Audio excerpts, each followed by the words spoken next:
On démarre ce matin avec la une du quotidien de service public Le Soleil. À la une du Soleil du jour, il y a la photo de David Malpass, c'est le président de la Banque mondiale qui confirme le gouvernement du Sénégal. Le Sénégal est un pays à revenus intermédiaires.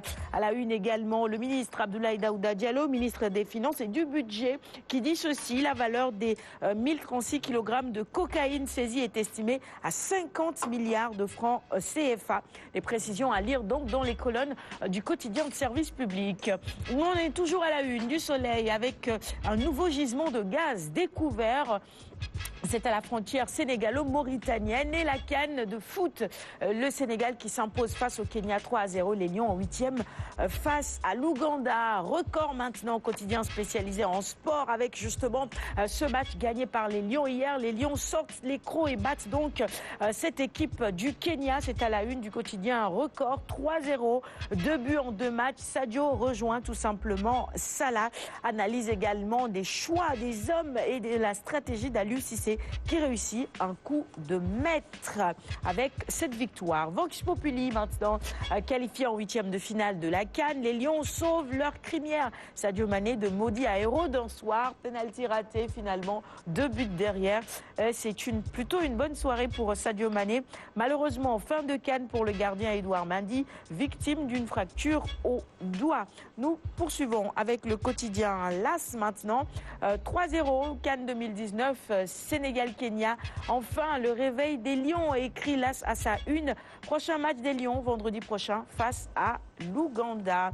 Enquête sur cette victoire des Lions sur les Harambee Stars. Net et sans bavure, cette victoire grâce à une deuxième mi-temps pleine. Les Lions se sont sortis hier du piège kényan. Et puis je vous recommande également de lire ce matin dans les colonnes d'enquête d'interview avec Alioune Diop, chroniqueur également ici, animateur à Radio Sénégal International et promoteur de Cinéma 48. Selon lui, il s'agit tout simplement de valoriser les genres musicaux d'ici et d'ailleurs.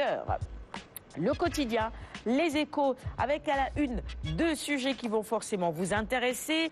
D'abord, cette décision catastrophique pour notre compagnie nationale Air France qui obtient un 2e vol quotidien sur Dakar et qui concurrence ainsi Air Sénégal.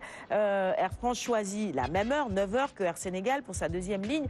Une manière de tuer la compagnie nationale déjà confrontée à de graves problèmes de gestion. La victoire 3-0 sur le Kenya, c'est celle du Sénégal. Et là, on parle foot. Sport évidemment, les Lions passent en 8e sans panache. L'évidence, l'essentiel est fait évidemment, puisque le Sénégal reste dans la compétition. Les Lions rugissent et pourchassent l'Ouganda en 8e. C'est à la une du quotidien Évidence. Les supporters se gardent de jubiler évidemment. On attend la suite. On poursuit la revue des titres avec Dakar Times maintenant. C'est toujours le sport qui l'emporte avec cette victoire des Lions. Kenya-Sénégal 3-0, belle qualification des Lions. Le plus dur reste à faire évidemment, puisque les matchs qui arrivent, c'est des matchs à élimination directe. On gagne ou on rentre. Le quotidien maintenant avec un tout autre sujet. Il s'agit cette fois-ci des élections locales. La caution en question, divergence entre PDS et le FRN, oui, le ministre tranche demain donc. On attend donc la décision du ministre de l'Intérieur. Réumi quotidien maintenant avec la participation au local. Abdoulaye Wade pose ses conditions, lesquelles vous pouvez les lire dans les colonnes de Réumi. La caution fixée au plus tard mercredi, c'est-à-dire demain. Et puis CAN 2019, on se fait plaisir. Le Sénégal cartonne et file en 8e. C'est tout pour la revue des titres du jour. Merci à tous de l'avoir suivi. On va offrir les quotidiens comme chaque matin à notre invité du jour, professeur Camara. C'est pour vous, tous ces quotidiens. Il y a beaucoup de sport, mais il y a également d'autres sujets qui touchent à notre économie, à la politique.